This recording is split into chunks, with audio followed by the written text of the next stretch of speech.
Hasta recién nos dedicamos a hablar de las necesidades y de cómo son. Ahora es el momento de hablar de los bienes económicos. Los bienes económicos, que son las cosas, por ejemplo, un objeto material, los servicios, por ejemplo, un trabajo físico o intelectual, o derechos, por ejemplo, la capacidad de exigir algo a otra persona y que son capaces de satisfacer una necesidad y que son escasos.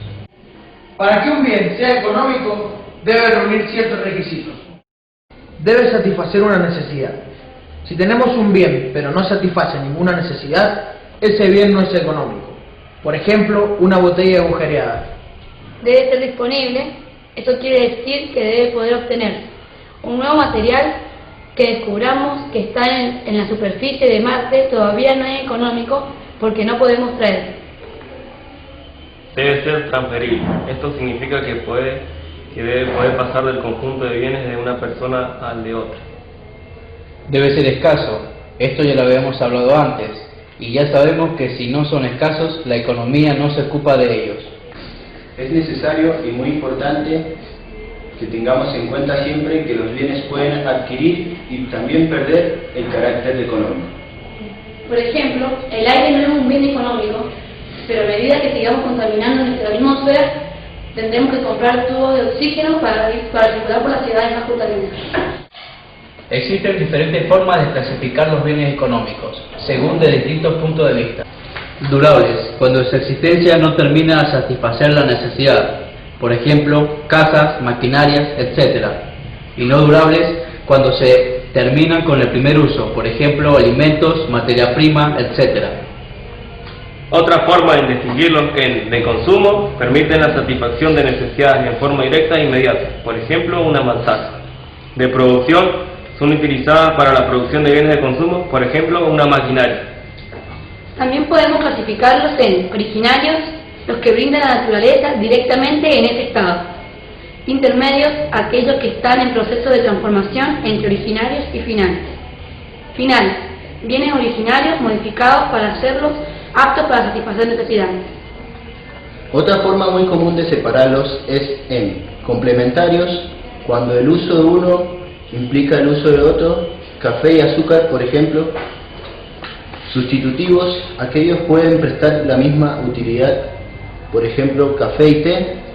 Independientes, el consumo de uno no influye en la cantidad consumida del otro, por ejemplo, corbatas y tizas. Por último, podríamos diferenciar entre bienes inferiores. La cantidad consumida de estos tiende a disminuir cuando aumenta el ingreso del demandante, sería el caso de los bienes de menor calidad. Y bienes normales o superiores. La cantidad consumida aumenta a medida que aumenta el ingreso del demandante, cualquier bien de una calidad superior. Para finalizar el video, vamos a tocar ahora el tema de la utilidad que tienen los bienes. Podemos decir que la utilidad de un bien es la aptitud o capacidad que tiene un bien para satisfacer necesidades humanas. Entonces, si decimos que es la forma en que los bienes satisfacen las necesidades humanas, ahí nos encontramos con dos tipos de utilidades: utilidad objetiva y utilidad subjetiva. La utilidad objetiva es la aptitud o capacidad que tiene un bien de satisfacer necesidades, independientemente si le gusta o no al sujeto. Por ejemplo, una inyección es útil para curar enfermedades, por lo tanto tiene utilidad objetiva. Y utilidad subjetiva, que es la aptitud o capacidad que tiene un bien para satisfacer necesidades según el gusto de cada sujeto. Entonces podemos encontrar que un bien puede tener utilidad objetiva y subjetiva para algunas personas, como por ejemplo una inyección, que es buena y no le gusta. También bienes que tienen utilidad subjetiva para algunos y no utilidad objetiva, como el fumar. Otros bienes que tienen ambas utilidades, subjetiva y objetiva, por ejemplo, son las herramientas como computador. Y otros que para algunas personas no tienen ninguna de las dos utilidades, como por ejemplo las drogas ilegales.